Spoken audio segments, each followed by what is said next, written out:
Karena patah bayi ini bisa memutus pola tidak baik di masa lalu, entah itu sial, apes, apa. Pokoknya pola-pola buruk, termasuk pola hutang, nggak selesai-selesai. Karena pada prinsipnya benang merahnya bayi itu kan nggak ada adjustment. Nggak ada berat, besar, tinggi, susah, sulit, sakit. Itu bayi nggak merasakan itu. Cara memantaskan itu banyak cara sih, Mas. Jadi memang membayangkan dulu sudah di posisi kaya, gitu.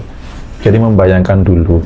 Kalau bersih-bersih diri itu gampang, ya bisa dengan grounding, injek tanah tanpa alas kaki, bisa dengan mandi garam, bisa dengan meniatkan tertentu untuk bersih, bisa dengan berdoa juga bisa, minta dibersihkan. Jadi sebelum ke rumah, itu diminta dibersihkan. Nah, untuk yang punya profesi seperti itu, hindari menerima tamu di rumah.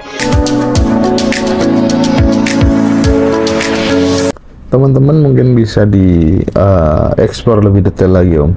Di materi offline itu materi apa saja sih yang nanti akan diberikan oleh Om Bimo ke teman-teman yang mau join?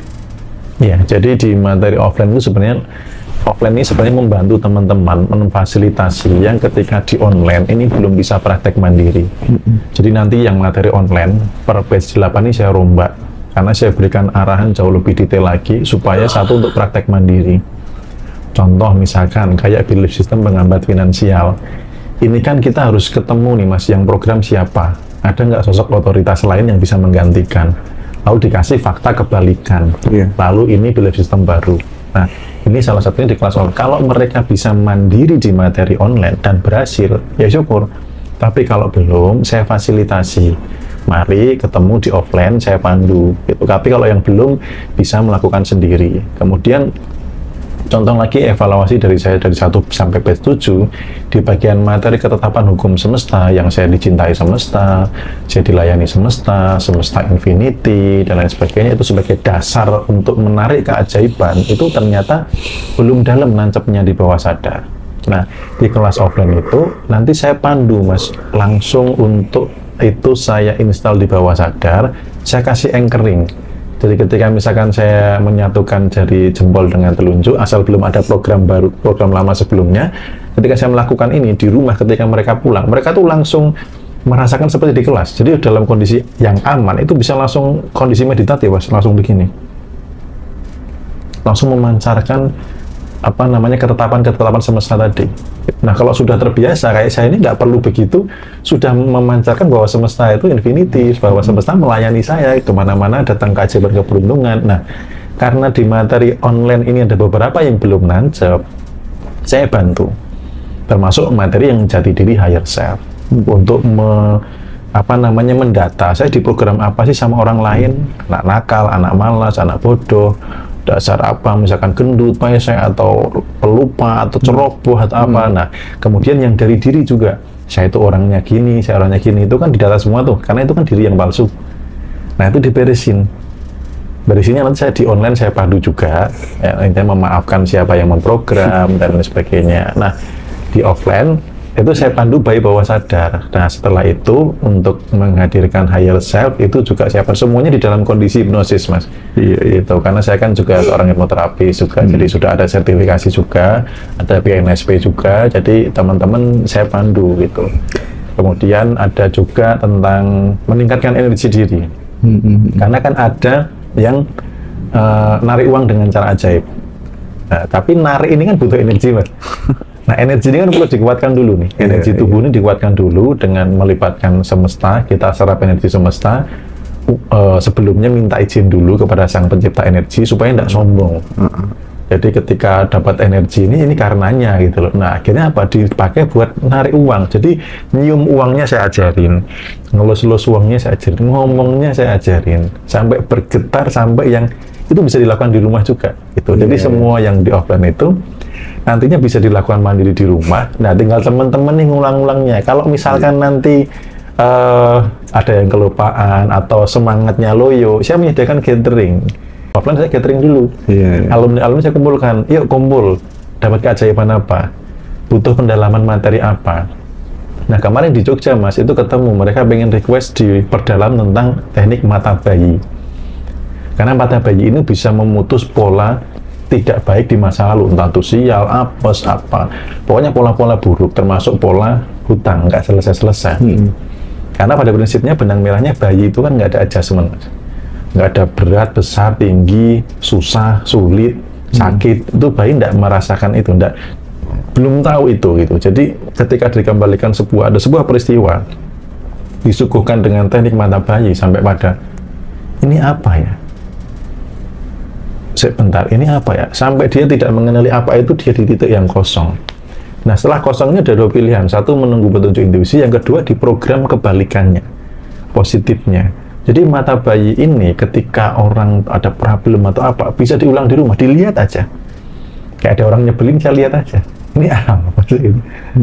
Sampai perasaan itu menjadi netral, kosong. Nggak ada adjustment, kan bayi nggak ada adjustment, Mas. Iya, iya. Bahkan dia ngelihat ibunya aja, Netral. ini apa ya?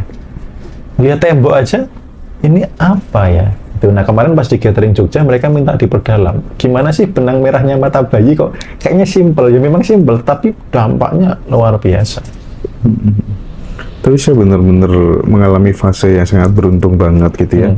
Belajar NLP dari Pak Mardigu, ya kan, vibrasi dari Om Bimo, kekuatan pikiran dari Mas Firman dan berbagai macam yang lainnya gitu.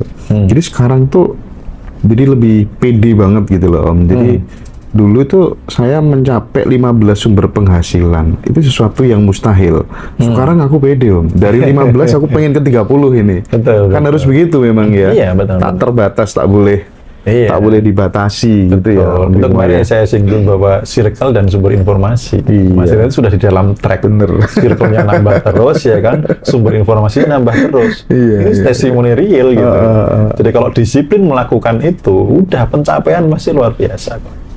Tinggal cek aja yang belum jadi apa-apa, circle-mu siapa. Ya bulan ini baca buku apa atau dapat ilmu apa, itu aja yang dikoreksi.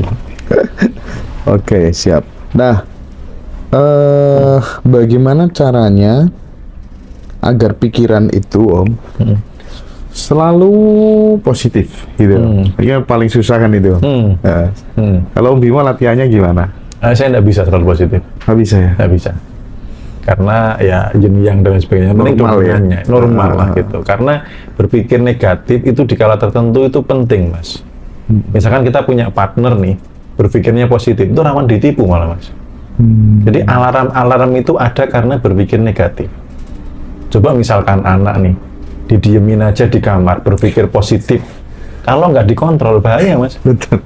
Itu jadi banyak orang yang terjebak akhirnya selalu berpikir positif. Enggak. Yang betul itu bukan berpikir positif, berpikir benar itu. Jadi bukan berpikir positif, tapi usahalah berpikir benar. Karena negatif di kadar tertentu itu benar. Siap. Bagaimana cara memantaskan diri agar rezeki berkelimpahan? Cara memantaskan, padahal belum pantas tapi dipantas-pantaskan, gimana caranya? Cara memantaskan itu banyak cara sih, Mas. Jadi memang membayangkan dulu sudah di posisi kaya gitu. Jadi membayangkan dulu yang saya lakukan itu kan saya pernah seminar-seminar MLM atau apa gitu. Nah, itu ketika saya ke hotel, saya memantaskan, oh ini saya bisa nginep di sini, menghirup aroma ininya. Jadi memantaskan dari sisi fisiklinya dulu, melayakkan dirinya dari sisi, wah ini saya layak kaya. Membayangkan itu harus mampu dulu, Mas. Gitu ya. Gitu loh. Karena kalau nggak mampu membayangkan, bagaimana mewujudkan? Iya, bener ya. Gitu. Nah, kadang orang tuh pengen kaya, bayangin kaya aja nggak mampu gitu. Bayangin rumah yang mewah, nggak mau. Yang dipakai dasar adalah data sekarang dan database masa lalu. Saya nggak mungkin akan kaya gitu. Nah, melayakkan diri dari sisi itu. Dari sisi spiritual, itu kan sudah jelas bahwa kita itu di dalam tanda kutip digaji berapa di dunia ini sesuai dengan kelayakannya menilai kita. Nah, apa yang membuat kita bisa dinilai layak nerima besar? Nah, sesuai dengan ajaran agama masing-masing.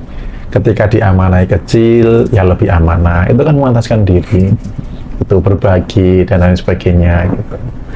Saya teringat waktu 2004 pemilu, Mas. 2004 tuh saya pakai sepeda ondel gitu, keliling perumahan-perumahan, jualan majalah, majalah jauh banget. lihat rumahnya orang, oh nanti aku bakal seperti ini. Ya, Ini, banyak orang nggak berani mas iya. begitu. Itu rumahku, cuman gitu aja nggak berani. Itu soal circle aja sebenarnya, karena saya berada di lingkungan yang tepat waktu itu. Teman-teman saya dari Lombok, dari mana-mana gitu kan, baca buku, motivasi segala macam itu penting. Iya, Andai iya. kata saya nggak di rumah aja nggak ada teman seperti itu ya, waduh, Iya, benar, betul. pikiran. Nah, bagaimana dengan orang yang pekerjaannya seperti psikolog, konselor yang dimana termasuk pekerja sosial yang mau tidak mau menghadapi berbagai macam masalah orang sekitar? Apakah profesi mereka bisa dikatakan kurang baik karena selalu bertemu dengan energi negatif? Apakah setiap hari mereka harus bisa bersihkan diri? Itu Om. Ya, jadi kembali lagi ke vibrasi ya mas, karena itu kan rumus kehidupan. Lanjutkan. Nah, ketika Tinggal ini loh. apa namanya orang-orang yang psikolog, kemudian orang-orang yang seperti itu baiknya ketika melakukan profesi itu netral. Baiknya melakukan profesi itu netral, karena kalau nggak netral nanti jadinya apa? Ikut merasakan, ikut membayangkan dia sedang seolah-olah seperti mengalami. Jadi bahaya itu kasihan, terus kemudian membayangkan rasa yang sama. Seandainya saya begitu bagaimana? Nah ini kan memancarkan vibrasi yang sama. Nah ketika memancarkan vibrasi yang sama, dia sedang menarik peristiwa yang kurang lebih sama. Jadi untuk yang konselor, psikolog itu berusahalah netral. Jangan sampai baper, ikut ke bawah perasaan. Kalau bersih-bersih diri itu gampang. Ya, bisa dengan grounding, injek tanah tanpa alas kaki, bisa dengan mandi garam, bisa dengan meniatkan tertentu untuk bersih, bisa dengan berdoa juga bisa.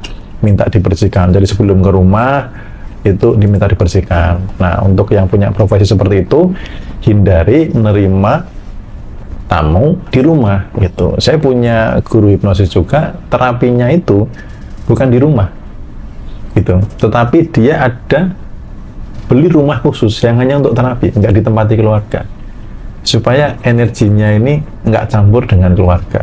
Nah, kemarin ada peserta yang setelah ikut kelas offline itu berusaha merilis karyawannya ada di rumah itu, anaknya rewel karena kena dampak vibrasinya gitu. Jadi untuk yang profesi seperti itu, yang terpenting adalah vibrasinya, jangan sampai ikut ke negatif. Jadi ketika mendengarkan netral aja, memang butuh belajar sih. Itu saya pun juga sama. Makanya di di grup saya batasin. Kalau ada yang mau curhat saya tidak mau. Kalau mau bertumbuh ayo. Karena curhat ini kan buang sampah nih. Saya kan bukan tempat sampah. Saya tempat untuk bertumbuh bersama.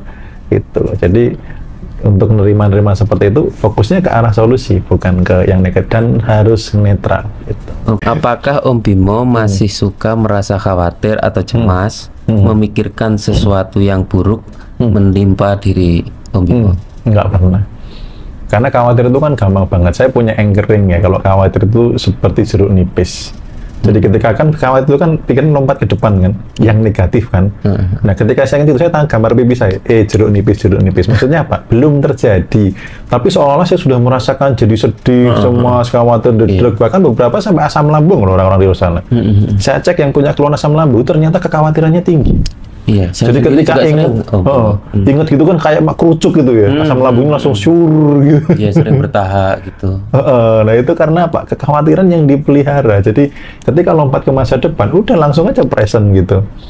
Nah yang teman-teman yang sudah ikut offline, saya kasih meditasi present, happiness instant. Jadi seruat apapun peristiwanya, tinggal melakukan meditasi happiness instant langsung hilang.